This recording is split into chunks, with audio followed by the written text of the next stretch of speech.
Welcome to Inclusion Bites, your sanctuary for bold conversations that spark change.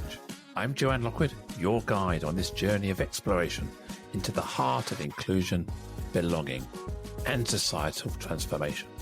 Ever wondered what it truly takes to create a world where everyone not only belongs, but thrives? You're not alone. Join me as we uncover the unseen, challenge the status quo, and share stories that resonate deep within. Ready to dive in? Whether you're sipping your morning coffee or winding down after a long day, let's connect, reflect, and inspire action together. Don't forget, you can be part of the conversation too. Reach out to joe.lockwood@seechangehappen.co.uk to share your insights or to join me on the show. So adjust your earbuds and settle in. It's time to ignite the spark of inclusion with Inclusion Bites.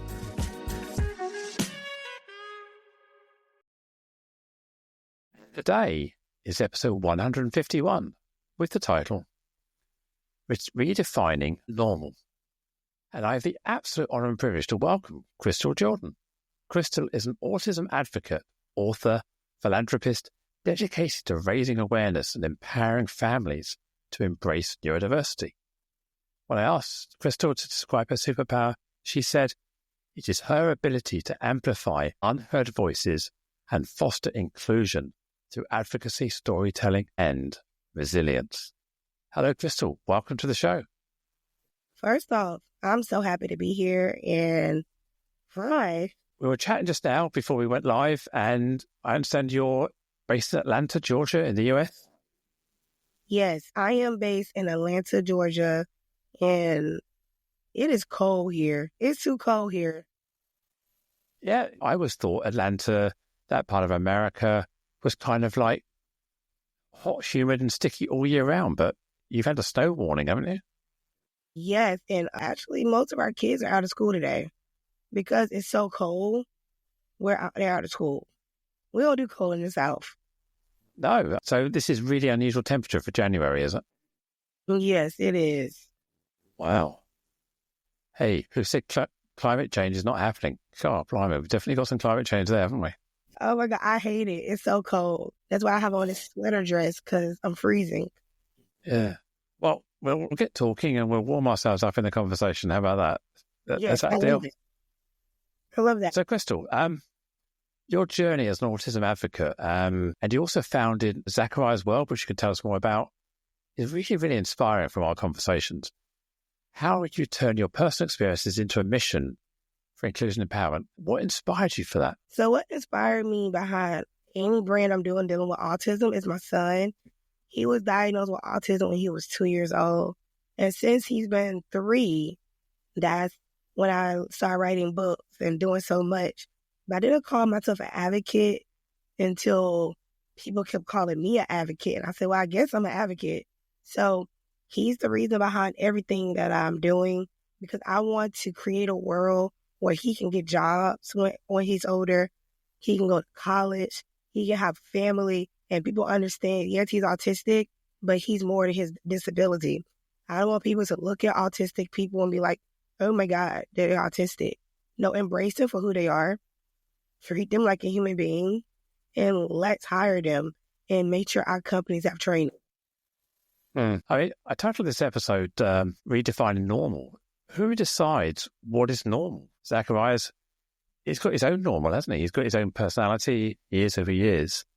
But as a society, we want to put a label on someone, the autism label. Yes, it helps provide support for them. But why do we need to divide people up in this way? So for me, I actually do not use the word normal. I feel like for me it's offensive. Not the name that you put you title for the podcast. I love the name you title for the podcast because we can dive deeper into the conversation. What is normal? So my son is atypical, and I look at normal like this. You cook your chicken one way, I cook my chicken one way. Now that's normal to you, but that's not normal to me. We have to look at people in the same way. We can be friends. For example, I can be from the UK and you can be from the UK, but we still have two different ways of thinking and looking. And that's, to me, that is normal. So, yeah. Yeah. So we're all normal in our own head, aren't we? We all think the same. I often talk to people, and I've talked to people about neurodiversity in the past. You see the world through your own lens, through your own sense of self. And even if your IQ is low or you're high, the world is referenced by you. So presumably Zachariah just sees the world around him as the world around him. He doesn't have any different definition of who he is than he is who he's always been, isn't he? Right. And I feel like sometimes us as people, we overlook what normal is. Like, 'cause I feel like when you see people with disabilities, people just treat them differently, and it shouldn't even be a thing. So how did you first become aware of Zach's superpower, if you like, his autism? How did you become aware of that? What led you to believe that he was atypical, to use your words? So Is that Zach in the background? It is Zach in the background. To answer your question, I did not know my son was autistic. Looking back, it was signs there, but I didn't know what autism was. I didn't know what he was doing, of course. So I started to learn. But his doctor at 8 months told me that, hey, I think Zachariah is autistic. His doctor is a pediatrician, and his doctor has an autistic son. She said, I see signs. So then after that, my best friend, she said it too.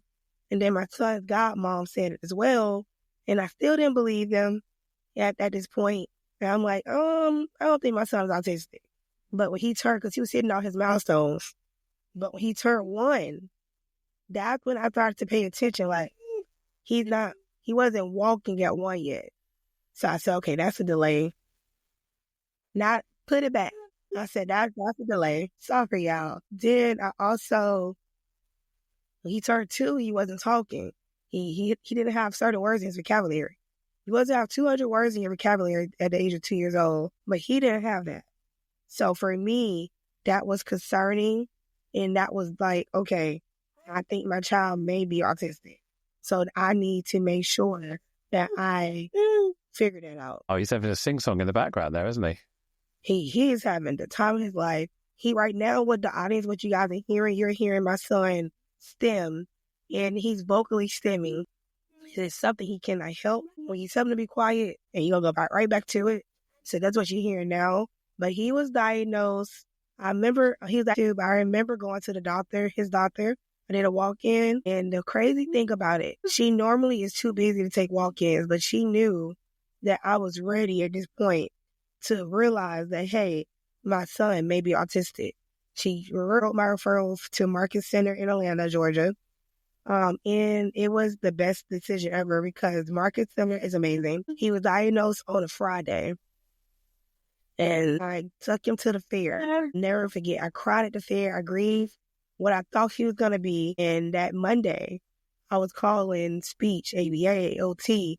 And I remember a provider saying, your son was just diagnosed. Your son was just diagnosed.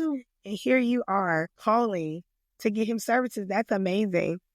And I know a lot of parents are not like me, but I knew in my head, my auntie was a special needs teacher. I knew I had to be his advocate. I knew I had to for him to get where I want him to be in life, I have to push that. And I have to be that voice because my son is nonverbal. He does not have, he's not vocal like you and I. So anyone's listening, Zach just came on the video here and he gave you a big hug and a kiss, didn't he? And then lipped off again. So he's such a cutie. We hear a lot of these terms bandied around: autism, autistic, neurodiverse, ADHD. Can you explain those different terms just for people who are listening so I can understand them as well? So all of those terms you just stated is neurodiversity. So pretty much the best way I can describe it is they just all think differently, look at the world differently. But for me, it's nothing wrong with them because they are awesome just the way they are.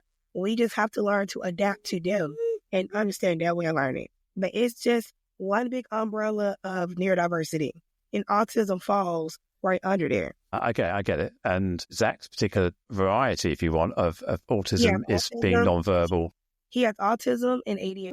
So he has attention deficit disorder as well. So he's hyper and He is intense. super hyper. Like, it is intense. So right now he's quiet in a sense, but he is hyper. So what challenges does that bring you as a parent? You obviously, when you're pregnant, you're planning your family, you're thinking about having a child, and then you have to learn how, as a parent, you can adapt to an autistic child.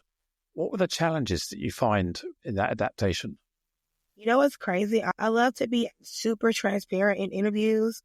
When I was pregnant, I was depressed. I was not looking forward to my pregnancy. When I was pregnant, my Zachariah was a threatened miscarriage. So I was high risk. A threatened miscarriage is before you have a miscarriage.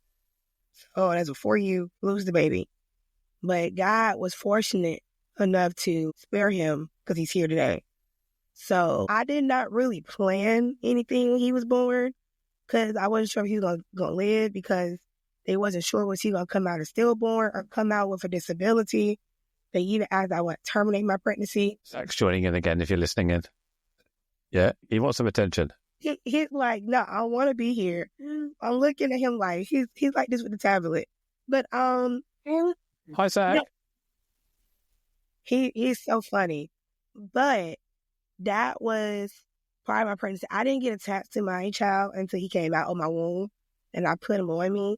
Just to be super transparent, I was not attached to my child while I was pregnant, so I did not plan anything for him, because my midwife was telling me that, hey, he may come out stillborn, he may come out with a disability, so we don't, I just wasn't sure was I gonna have a healthy baby, so I didn't plan.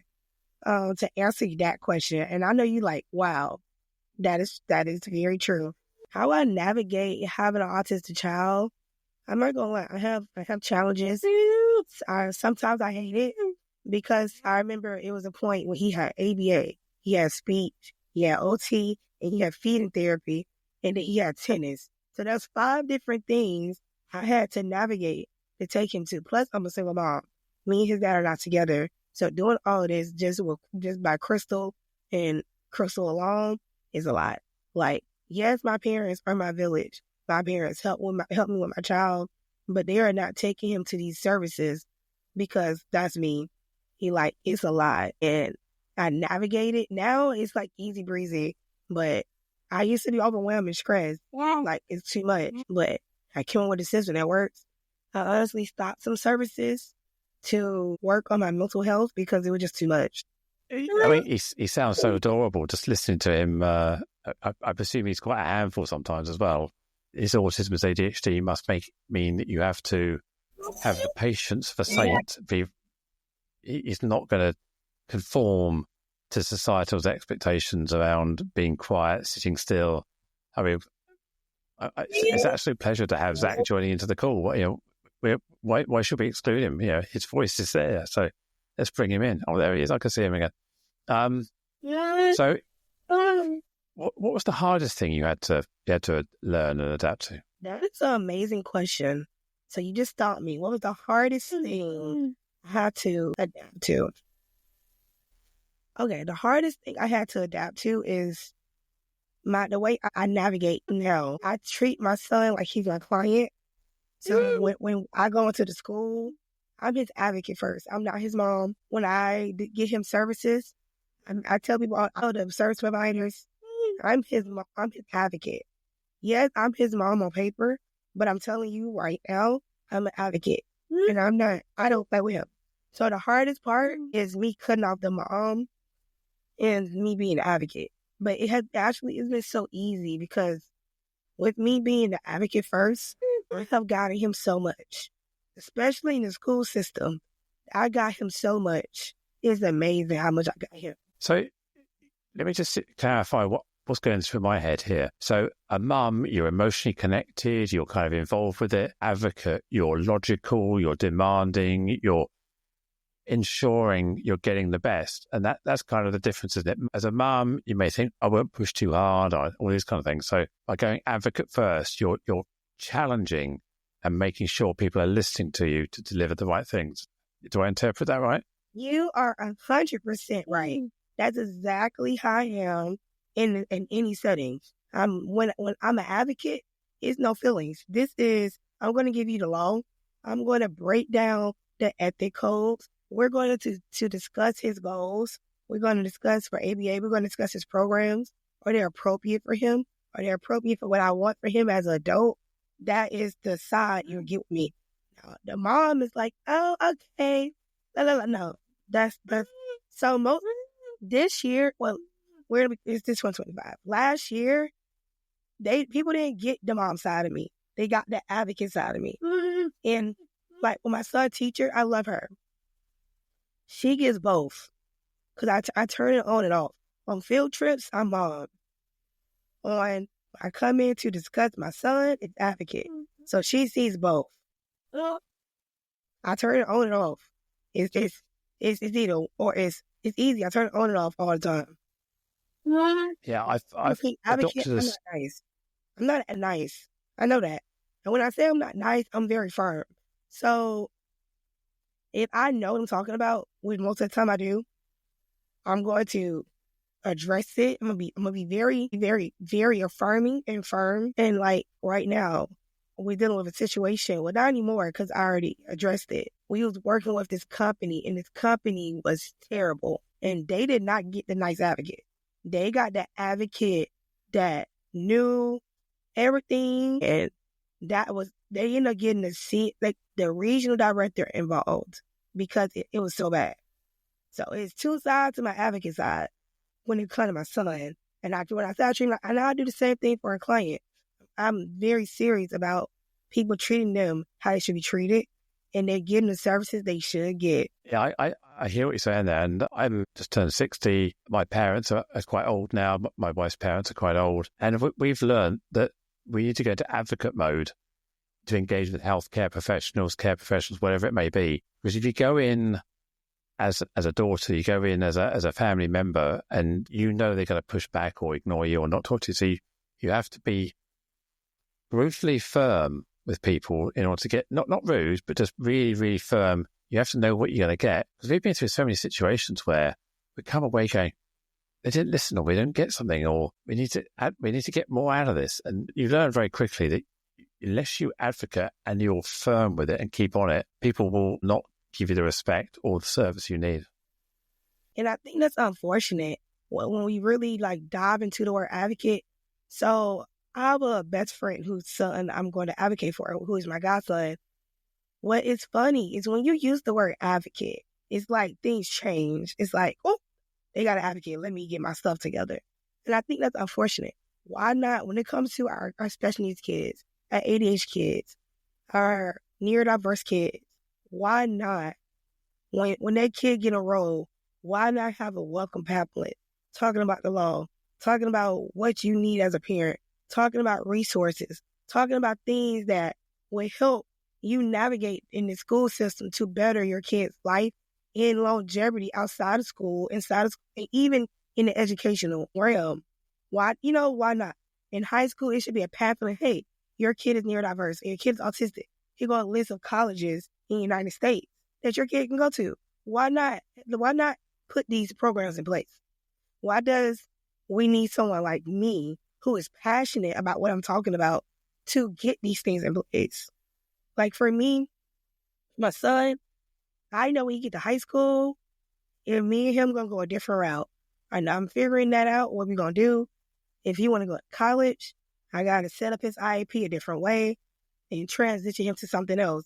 Because when I say I'm thinking ahead, I'm thinking ahead. So it's not perfect today. And we are 2025, and the world is moving on a lot. Yeah, we're doing a lot of thinking about a lot of stuff, and services are getting more and more experienced. But if you wind the clock back, I don't know, 10, 20, 30 years, Zach's life would have been so much different. You would not have had the support that you get now, even though it's imperfect today.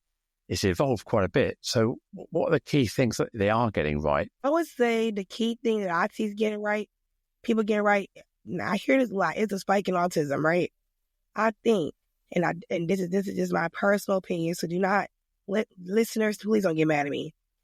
I'm happy to see that parents are now aware and they're getting their kids tested.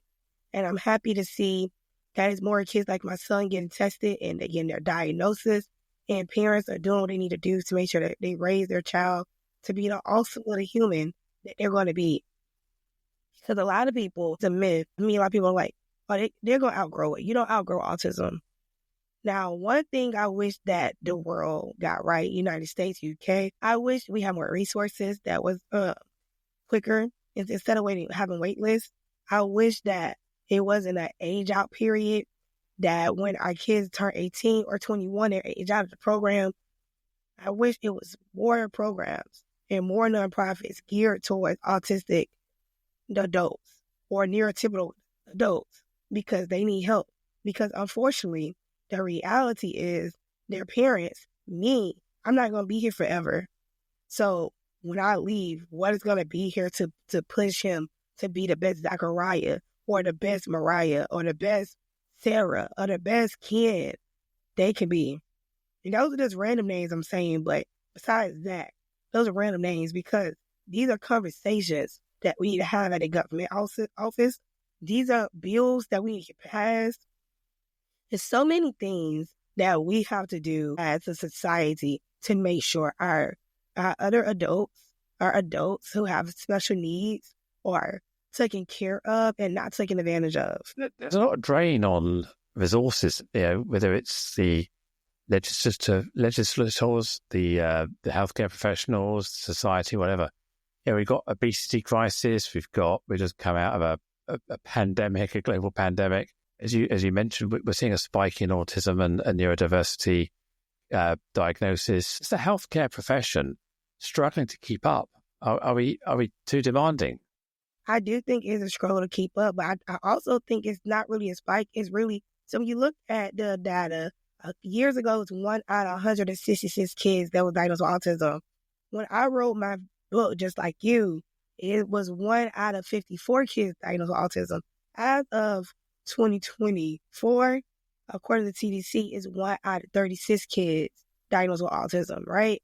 I think now is more awareness, and my focus is acceptance and inclusion of that. But when it comes to the resources, the speech, OT, it's too many diagnoses and not enough providers. Too many diagnoses, not enough services.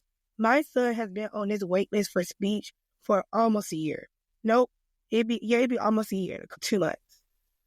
That is ridiculous. That is not acceptable. And that is crazy to see my son is waiting on a service that he needs and deserves, and I can't even get it for him because there's not enough providers in the field who are taking clients. And that's heartbreaking. So are you saying the world needs more community advocates like yourself, independent, small charities, small advocacy groups, maybe more resources? People within the autistic community come together and become an advocacy powerhouse between them? Is that kind of the way things are going to develop, do you think? I feel as we get more parents like me to keep pushing this topic, we're going to grow as a community. Now, it's certain things in the community, some people in the community don't agree with, like puzzle pieces. I'm talking about an autistic or a person with perfect person with autism. We have bigger things to talk about. We have bigger things to worry about, like job security for autistic individuals, funding for them to live independent. Like, I feel like sometimes in the community, we focus on things that are so small that is not as important as you having a job to pay your bills and not lose your home. I have an autistic friend, and she's in the process of losing her home. She's nonverbal. She's an adult, and she cannot pay her bills. These are conversations that need to be had because she needs a job where she's able to work and not speak because she's nonverbal. She's not speaking. If you want to be technical, she has an AD device, and she has seizures, so she needs a work from home job that can be able to pay her so she won't lose her home. These are conversations that need to be had versus puzzle pieces versus, oh, you used the wrong term, or that is not important. What is important is inclusion, jobs hiring autistic individuals, especially nonverbal autistic individuals, jobs having training for autistic individuals, those are the things that are super important, that are overlooked and overshadowed because we're talking about puzzle pieces and we're talking about, oh, you used the wrong term. Yeah. You should say person with autism or autistic individual. Let's talk about something that is more important. My son is nonverbal. Will he be able to have a job? I mean, the reason why I'm passionate about that, I lost my voice last year, 2023, and I didn't have a voice. I would never forget. I could not talk at work. So my manager at the time sent me home, and he told me, and I quote, I will never forget this. He said, your voice is a part of your uniform. I cried. I was so mad because I know a little bit of ASL. I custom out ASL. And I also wrote, how dare you? But I talked to my HR, so that's not important. But it gave me a glimpse. I feel like God took my voice as an adult, but I can see how it would be for my son. And that was the most powerful thing. And it's so funny. I lost my voice at work a couple days ago. I couldn't talk, but my management was accommodating. Guests understood what I wanted. I was writing, I was communicating, I was signing, and it went good. Now, one manager said, you sure you want to be here? And I just think about whenever I lose my voice, it's the most humbling thing and experience for me. Because when I lost my voice, I had to go grocery shopping. I had to go through a drive-through. Do you know how hard that was to not be able to talk? So that's why I'm super passionate about job security, because my son is going to be older and I need him to have a job. Even though 9 out of 10, my company's going to be successful. He's going to work there, and I'm going to hire non-speaking individuals. But till then, I'm not there yet. It's companies like Walmart. It's companies like Target, Apple, Google, Tesla, who needs to think about hiring these type of individuals today. Not tomorrow, today. I've got a friend, married couple friend, who had a child with Down syndrome 32 years ago. So their son is now 32, and they are older than me. They're in their mid-60s. They're very aware of the fact they won't be able to go on providing care and advocacy for their son for the rest of their lives. And there was a law passed in the UK a couple of years ago where there was, prior to this law being passed, there was an expectation that people with Down syndrome wouldn't survive past their 30s. So most people with Downs would have their parents around, they'd have advocacy, they'd have accommodation and housing and someone to look after them. What's happening now is because of the healthcare advances, people with Downs are now living longer, and potentially most of them are now outliving their parents. So we've got a crisis with people with Downs where they will not be able to, if they haven't got independent living or they're not independently capable of living, the state will need to provide support and advocacy for them. I think what you're saying here is, when you have your son Zach is nonverbal at the age of 3 or 4 years old, however he is now. When he gets into his teens, when he gets into his 20s and 30s, you will not be able to advocate for him for the rest of his life. As you say, he needs independent living. He needs to have his own property, his own house, his own life, his own training, his education and job. He needs passion and purpose, doesn't he? So I think you're right. I mean, I see a lot of people talking about young autistic children and how we can help them. I see a lot of people who are adults who have autism, who have ADHD, who have neurodiversity, advocating for themselves. What I don't see is adult people, autistic people, being advocated for on television nationally. I don't see the awareness of non-verbal autistic people in their 20s, 30s and 40s and how we support them. So what you've done here is you've highlighted to me this big gulf between self-advocating, functioning people with autism and non-verbal people who are young at the moment. What do we do? How do we bang our fists on the table in the right way to get people to think about the future, not just about today? And people can, if I can give just a glimpse, imagine if your granddaughter was autistic. Where were you wanting to be when you passed? I feel like people had to personally place themselves in people's shoes, and then I feel like we'll get closer to answering the problem. Or coming with a better solution. That's the challenge, isn't it? We haven't created what I would call it an empathy bridge. We haven't got people to connect in an empathetic way to the problem so that they become bought into providing the solution. I think that's the challenge we've got, isn't it? People just kick it off into touch because you're there advocating for Zach. They can abdicate responsibility for the time being. But you're going to have to keep the pressure on for the next 20, 30, 40 years. That relies on you having good health, physical and mental health, having a support network, having a career yourself. Otherwise, he will be dependent on you for a long time. So my son is becoming independent every day. He just started trying to brush his teeth.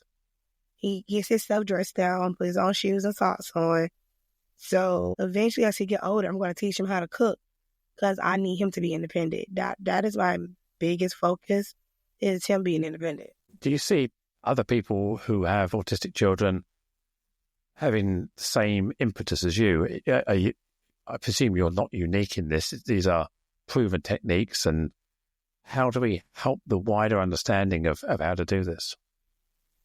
I believe that autism is one word. It's a million different stories. I came with a quote, but that's what it is.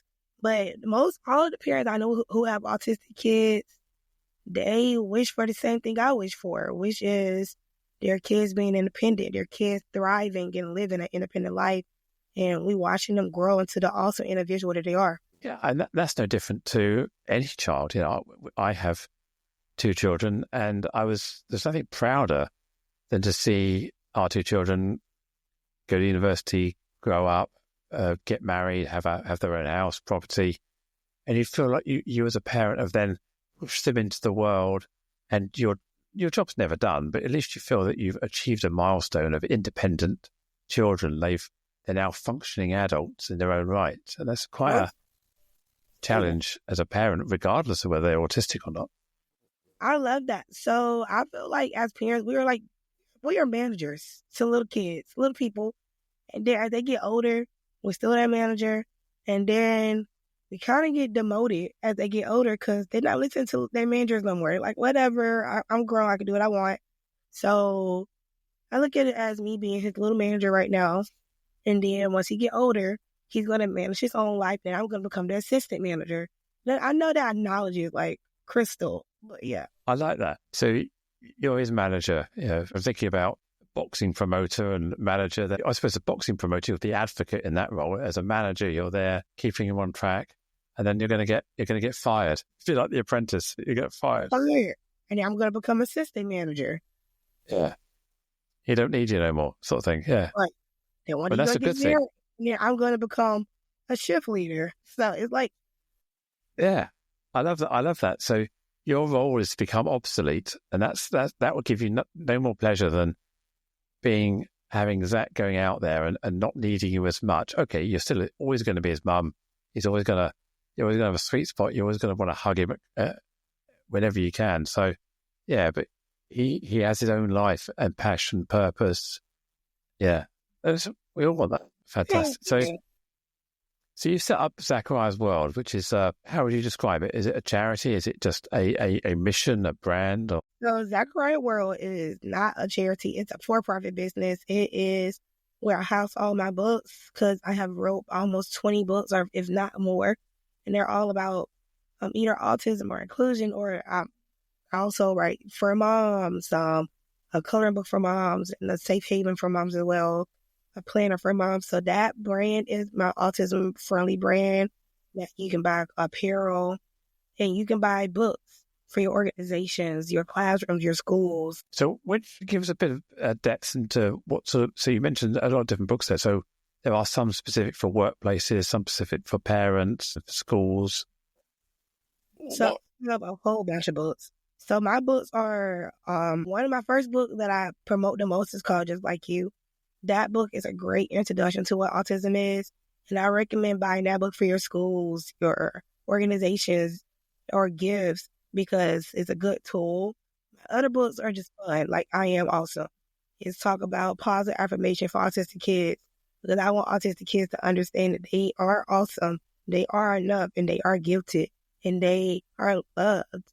So those are other books I've created. I've created coloring books. And then for the moms, I have created coloring books for us because it's therapeutic for us to color. for me personally, like when I'm going through, I never forget I was going through something. And when I worked on my coloring book and I started to color and I feel better when I color, even though my hands are cramped up now, but I like to color. So I made a coloring book for moms. And that brand is just that. It's meant to educate, have fun, and that's it. Is it lonely being the parent of an autistic child? Do you feel that there's not enough knowledge? There's a difference between being lonely and being alone. Okay, you're not alone, you have people around you, but you can be lonely where people don't understand you or don't understand the challenge. You've got no one to offload, you've got no one to share your burden. Can it be lonely? I would say I was in a place one time where it was lonely because I don't vent to people like that when it comes to my sons, but I'm not there. I wasn't there long because I end up finding communities on Facebook and finding other women who have autistic kids that I can call and talk to and be like, hey, I'm going through this, and we talk about it. But I'm more solution and strategy based. So for me, I'm not alone or lonely. Dating is interesting because I'm very particular who I date because I do have an autistic kid and he is not verbal. So I'm like, okay, that's in my life is where I feel alone. Okay, so yeah, you feel that you have to declare Zach as part of a relationship. You're not dating you, you're dating both of you. Dating both of us, but not originally. Like, I have a boundary. Like, I don't want you talking about my kids too quick because for me, they give me weird vibes. So it's hard to navigate and be single and have autistic kid. But I'm not actively looking, so it is what it is. I suppose at the moment where you are with this is Zach has to come first in any relationship. Any relationship, he has to always be first. And he has, I don't mean this unkindly, but complex needs. He has complex emotions. So somebody has to join you in the advocacy battle. They can't come on as a bystander here.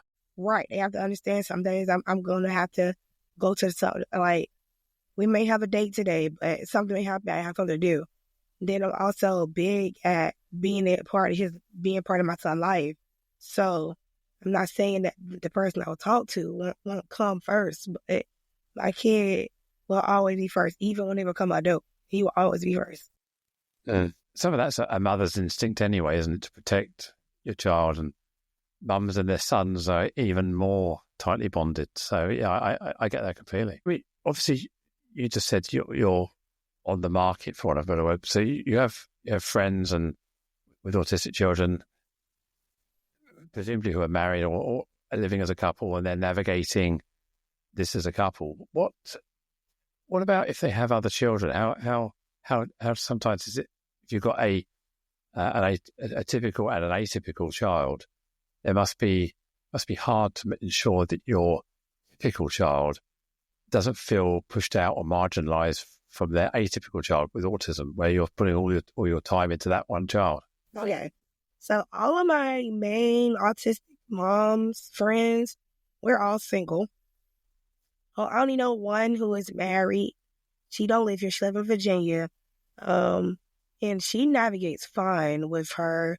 She has one atypical kid and her other kids are neurotypical. Neurotypical is society standard or normal. I don't use the word normal. I use neurotypical. And she navigates through having it. And she's an advocate and she's amazing. Now my other friends who are single as myself and they have autistic kids. One, she only has one. I think she navigates very fine. The other one, she has two. One is autistic, one is not. And I feel like she separates it pretty well, even though she used to be married, but now she's divorced. So I think she's navigating being a divorced woman and raising an autistic kid by herself. So they're all in different, it's funny saying it out loud. We're all in different spots in our life, but we love on our kid. You used an acronym in passing a bit earlier. I think you said IEP. Can you explain what an IEP is and why it's important for Zach? So an IEP is an individualized educational plan. That is something that you have in place in your school or a 504 plan. So those are similar, but they're different. And 504 have more accommodations. I am actually an IEP advocate as well. So when it comes to my son and why it's so important, the reason why, because he's categorized in one of the 13 categories, which is autism. So with him being categorized, and he has certain delays, I say weaknesses sometimes I say delays that we have to work on and navigate. So for me, so as of right now, my son, he cannot write his name.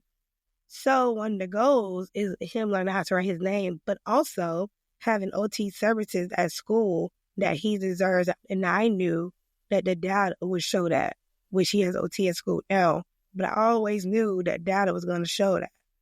So when you have an IEP, you need to know your laws. You need to go in with an open mind. And if you can't afford an advocate, or if you know an advocate who's free, have them come a part of that IEP meeting and add them to your team, because you're one big team. But IEPs are very important when you have a special needs kid. Yeah, no, I get that. And too often what we do is we try and apply generic solutions, but we need to recognize that we need individualistic, and you say here, the individualized education plan or program allows us to create something just for Zach or just for another autistic child, not treat them like everybody else, because neurotypical children tend to be grouped under a big banner of, and they all get treated the same. But neurodiversity, autism are so individual. Zach's flavor of autism is different to another child's flavor of autism. They may have similar attributes, but it's very individualized. And you have to, what you're saying here is recognize what Zach needs, not what the stereotype of an autistic child needs. Right. And that's the point of an IEP. Don't mind me. I told you it's cold on him. That's Chris the was just point. putting a blanket on to keep herself warm. She's not used to the cold in the south. I'm not. It's so cold here. I can't wait till the summer. But to answer your question, the IEP, every person IEP should be, it should be dedicated to that child. It's not to make accommodations for the school or the teacher. It's to make accommodations for the child. And those plans should be SMART goals. So like when you have your IEP meeting, if your goals are not a SMART goal, which is a strategy with making sure the goals are very smart. S is for, and I have so before I say the word, y'all, I have a speech impediment. And I may be autistic, not sure yet. But S is for specific. I have a problem saying that. M is for measurable. A is for the attributes. R is for the is being relatable. And T is for time. So when you're planning your kid IEP meeting, it should not be the goals should not be opinion based. It should be a SMART goal. And yeah, and then look up some books like Right Law. They are attorneys who have books and trainings for parents to learn more about IEP rights and laws. There's so many laws involved in the IEP. The IEP is a legal binding contract, and most parents don't even realize it's a contract between you and the school. So yeah, so with my son and just in general, I make sure that his goals make sense. And I make sure they match who he is. And are they attainable? Can he attain his goal? Can he reach it? Or are we putting an expectation on him that's too high? And I presume that the contract is both ways. So you as a mum, you as a parent have to uphold your side of the education, and if he needs work at home, you're part of that. It's not just the school. The contract is both ways, isn't it? So one thing I like about me, I always ask for a home to school communication guide. Because since he is nonverbal, I want to know how they went to school, what he did today, what was going on at school. So these are things that I personally ask for as an accommodation that is put in his IEP. I'm curious, what makes Zach laugh and giggle and have fun? What does he do? Oh, God. I got a story for y'all. So last week, the teacher called me. I'm at work. And the teacher was like, we can't find Zach's shoe. He's taking his shoes off. And they said, every time we look for it, he laughs. So the school had to get him some brand new shoes. They said, send him home with some new shoes. Guess what the shoe was? In his school bag?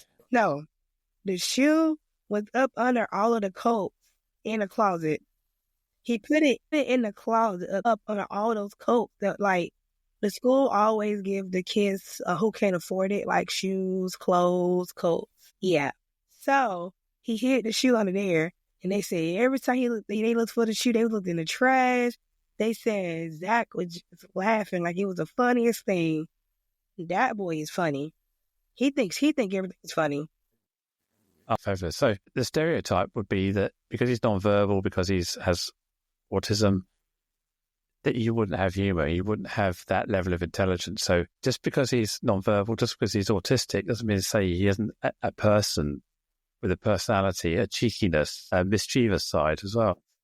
Also, most people, what people think is because he's nonverbal, he don't understand, and that's not true. So he's able to, he can interpret, he understands language. Right. Can he read at all? That is to be determined. I don't know if he can read or not. Part of me thinks so, but I don't know. He may be able to recognize words, but not read, if that makes sense. So he can tell what that means, maybe biscuits or cake or something.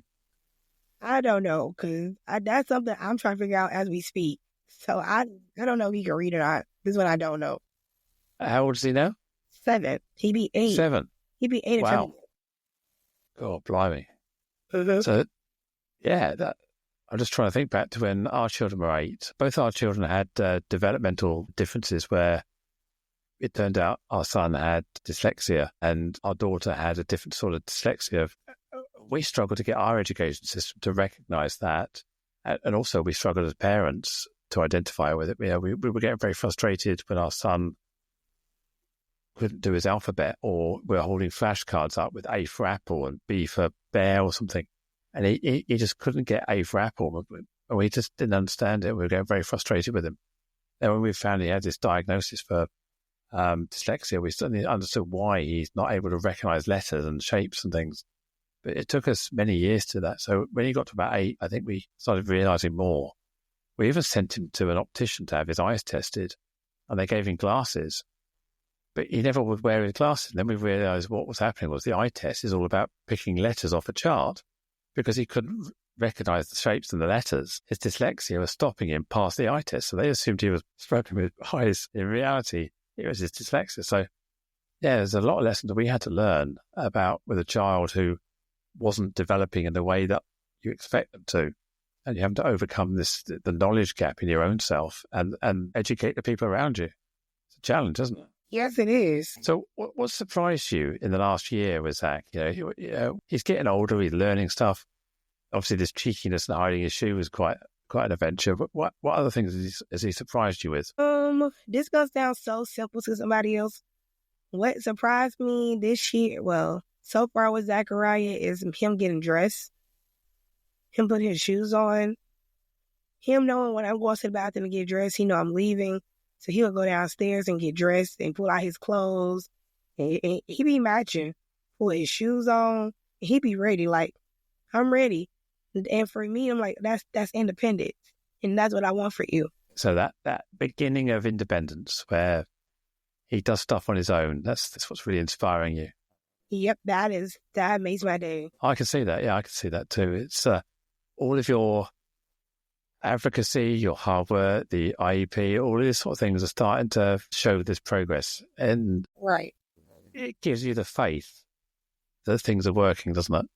Yes, it does. It shows that my crazy strategies, they're not really crazy, but my strategies are really working. So what else are you planning for this year and beyond? You know, you've got your Zachariah's World, you've got your books, your 20-odd books, and some of the advocacy work you're doing and building the communities. What other things are you working on? So I'm dropping an autism awareness and neurodiverse magazine. It's dropping April 2nd, 2025. I'm super excited about this because I'm focusing on not just autism, but all disabilities. So this is about to be a powerful magazine. This is about to be a magazine that shapes how we look at other individuals who don't look like us or act like us or think like us. And I'm also working on writing my book on how to be an advocate. And I'm breaking down my strategies because it was highly requested. And then last but not least, no, not last but not least, I have a couple things. I'm working on a community for moms. And now, last but not least, I'm working on a mocktail recipe book because I don't drink alcohol. Not really. It may be like super rare, but I don't drink alcohol. So I'm coming out with a mocktail recipe book. I don't drink either. I gave up 3 years ago. I've been sober now for 3 and a bit years. So, yeah, it's a good thing for me. But no, it sounds amazing. There are people going to be listening to this who either know someone with an autistic child. How can they, I suppose, help and help the parents, the person they're talking to, the father, the mother, whoever maybe you're talking to? How can people support them most effectively? I'd say be understanding, be patient, and offer, hey, do you need time off? Do you want me to come babysit your kid while you just run to the store for an hour or go running or do something? Sometimes we just need a break. So how can we help if I was living next door to you and I came to you and said, Crystal, you need a break, I need to help. But I'm kind of nervous, I'm worried about taking on that responsibility for Zachariah for an hour, 2 hours, because I don't have any experience of autistic children myself. How can I overcome that anxiety that I might have in being able to reach out to you? I would recommend come sit with me for a couple of days out the month or the week or whatever your ability is. And you can see how he navigates or how she navigates. And we can learn, hey, this worked for him, this doesn't work for him. My son is all about a blanket and a tablet. As long as he got a blanket over him and a tablet, he'll be fine. And his snacks. He's really easy to watch. So that's his happy place. His happy place is under a blanket and with his tablet and some snacks. Does he, again, I'd be worried that you give him the instruction, give him his blanket, give him his tablet, he'll be fine. But what if he isn't? What can go wrong? And just call me and I'll come back. Yeah, obvious. Yeah, good plan. Because I'd be nervous, and I was really nervous taking our 2 children home for the first time. You take them out of hospital, you take them home, you put them on the bed. What do I do now? Will I break this child? And so, yeah, we do get nervous about stepping out of our comfort zone sometimes, don't we? Yeah, we do. Because people, you hear so many... People get confused about the language. As you said, we're worried about the little tiny things. Are you an autistic child or a child with autism? All these kind of things we talk about. But there's a lack of knowledge. We all live in our own little echo chamber with our blinkers on. We hear what we know. Anything outside of that, we tend to be blissfully unaware of. And I think hopefully things we talked about today will give people some more confidence to find out more, to investigate, to read some of your books. But yeah, there's definitely a nervousness. I was nervous around our friend's Down syndrome child for a while, because he was unpredictable. He was hard to read, hard to plan for. There was no way of having a conversation in the same way. So you have to learn. Try not to be patronizing. You don't talk to them as if they're a small child. You have to sort of treat him as an adult, because he's now an adult. You have to treat him as a teenager when he's a teenager. And if you're not careful, without that exposure, without that learning, without that advocacy, you could become very nervous and hold back. And I think that's what people are worried about, getting it wrong. Right. But give yourself grace and patience. Grace and patience is all you need. Grace and patience. I like that. Yeah. Be kind to yourself and reach out and learn and grow. No one's going to criticize you for trying, are they? And if they do criticize you, then just don't help them no more. Yeah. Crystal, we've been chatting away for, over an hour now in the green room and before we went live. And we had Zach joining the conversation as well, which is incredible. How do people get hold of you? What's the best platform? And do we Google you? The best way you can get in contact with me is I am Crystal Jordan on all platforms. And no matter what platform it is, you can just type in I am Crystal Jordan. My name is so easy. It's I am and it's CRYSTAL Jordan JORDAN. I'll put all the details in the show notes. I think you've given me some links, which I'll in the form. So zachariasworld.com. So we can signpost all that for you. And no, it's been an absolute pleasure talking to you, finding out more about Zach, finding more about you. And I'm certainly more educated around autistic children than I was before. Oh, thank you. And hopefully I'll be less nervous about being around people and parents who have autistic children and be able to offer some support. Thank you. But yes, become an ally and just keep doing what you're doing. Telling the stories, normalizing the conversations without using the word normal. Yeah. It's creating the awareness out there. I think we can all take personal responsibility for raising awareness and doing our own education. I agree. And thank you so much for just having me on your platform and having this amazing conversation. Crystal, thank you very much. As we bring this conversation to a close, I want to express my deepest gratitude to you, our listener, for lending your ear and heart to the cause of inclusion. If today's discussion struck a chord, consider subscribing to Inclusion Bites and become part of our ever-growing community, driving real change. Share this journey with friends, family, and colleagues. Let's amplify the voices that matter. Got thoughts, stories, or a vision to share? I'm all ears. Reach out to joe.lockwood@seechangehappen.co.uk and let's make your voice heard. Until next time, this is Joanne Lockwood, signing off with a promise to return with more enriching narratives that challenge, inspire, and unite us all. Here's to fostering a more inclusive world, one episode at a time. Catch you on the next bite.